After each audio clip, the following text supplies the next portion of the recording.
হঠাৎ এনসিপি থেকে আসলে মানুষ এত পদত্যাগ করছে কেন?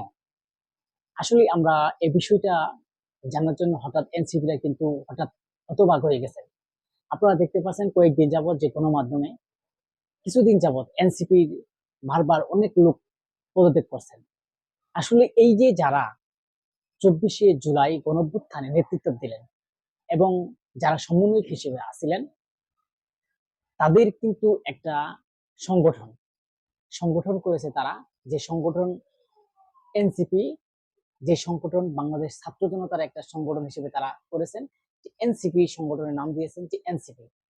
কিন্তু তারা এই যে বাংলাদেশের মানুষকে স্বাধীনতা ফিরিয়ে দিল এবং বাংলাদেশের বুকে গণতন্ত্রের সূচনা ফিরিয়ে দিচ্ছে, এই যে বাংলাদেশের বুকে সামনের ডাকসু নির্বাচন ফিরিয়ে দিচ্ছে, এই যে বাংলাদেশের বুকে সুন্দর একটা সুশৃঙ্খল দেশ উপহার দিতে যাচ্ছে, যে তাদের স্বাধীনতার মাধ্যমে এই দেশ সুন্দর একটা দেশ হিসেবে পরিচিত হবে, এরকম একটা আশা। কিন্তু এত নেতাকর্মীর ভিড়ে হঠাৎ সবাই, তাদের মধ্যে অনেক বড় বড় নেতা এবং বিভিন্ন পর্যায়ে, জেলা পর্যায়ে, উপজেলা পর্যায়ে নেতাকর্মীরা আপনার পদত্যাগ শুরু করছে। আসলে এটা কি কিসের ধ্বংস, বা তাদের কি এমন হয়েছে যে তারা পদত্যাগ শুরু করছে? আমরা আমরা শুনতে পারছি যে তারা, তাদের যে নেতৃত্ব পাচ্ছে, তাদের নেতৃত্বের মধ্যে অনেকেই বলছেন যে তারা আসলেই ভালো নেতৃত্ব দিতে পারে না। উপজেলা, জেলা পর্যায়ে যারা নেতৃত্ব দিয়েছে এবং ছাত্র জনতার যে গণঅভ্যুত্থানের দলের তারা যে পদে পেয়েছে, এনসিপির দল থেকে যে পদ পেয়েছে, আসলে তারা অনেক নেতৃত্ব দিতে পারে না। আসলেই একটা কথাই আছে যে রাজনৈতিক একটা জিনিস, আর দেশকে স্বাধীনতা করা এবং নেতৃত্ব দেওয়া আরেক জিনিস। আপনি এই যে 24-এর গণঅভ্যুত্থান, জুলাই যে আপনারা নেতৃত্ব দিয়েছেন, দেশকে স্বাধীনতা ফিরিয়ে এনেছেন, মানুষের গণতন্ত্র ফিরিয়ে এনেছেন, এই বলেই কি আপনারা রাজনৈতিক অনেক বড় নেতা না? রাজনৈতিক নেতা হতে হলে তার রাজনৈতিক আদর্শ, রাজনৈতিক কালচার, মানুষের সাথে চলাফেরা এবং মানুষের যে কথাবার্তা, সেটা কিন্তু প্রয়োজন। আমি মনে করি যে এনসিপির ভিতরে সেটা নাই।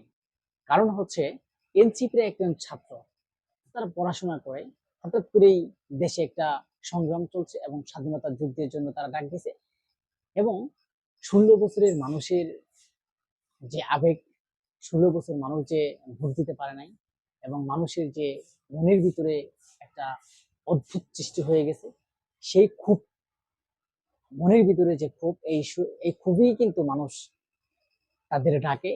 সারা বাংলাদেশের মানুষ, ছাত্র জনতা, শ্রমিক, কৃষক লীগ, কৃষক যতগুলো আছে আওয়ামী লীগ বাদে, এবং কিছু কিছু দেখা গেছে যে আওয়ামী লীগ সহ তারা এই দলে অংশগ্রহণ করেছে, এবং তারা এই দেশ স্বাধীন করে এবং মানুষের গণতন্ত্র এবং মানুষ স্বাধীনভাবে বসবাস করতে পারছে। কিন্তু এই বিলেই কি তারা অনেক বড় মাপের নেতা হতে পারবে, বা তারা রাজনৈতিক কর্মকাণ্ড চালাতে পারবে, তাদের রাজনৈতিক অভিজ্ঞতা থাকে? এটা কিন্তু পারবে না। এর জন্যই আমি মনে করি যে তাদের থেকে তারা দেখতে পাচ্ছে যে তাদের রাজনৈতিক বা কথাবার্তার কালচার বা তাদের চলাফেরা, তারা এর এর জন্যই কিন্তু তাদের ওই দল থেকে মানুষ এভাবে পদত্যাগ করছে।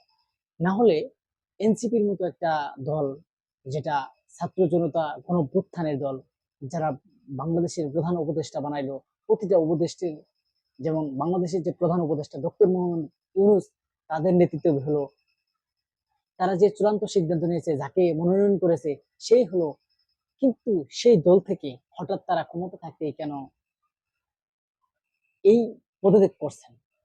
আমি মনে করি এনসিপিদের কোনো রাজনৈতিক কালচার বা তাদের কোনো যে কোনো একটা সমস্যা আছে, যেই কারণে মানুষ এত পদত্যাগ করার জন্য চেষ্টা করছে।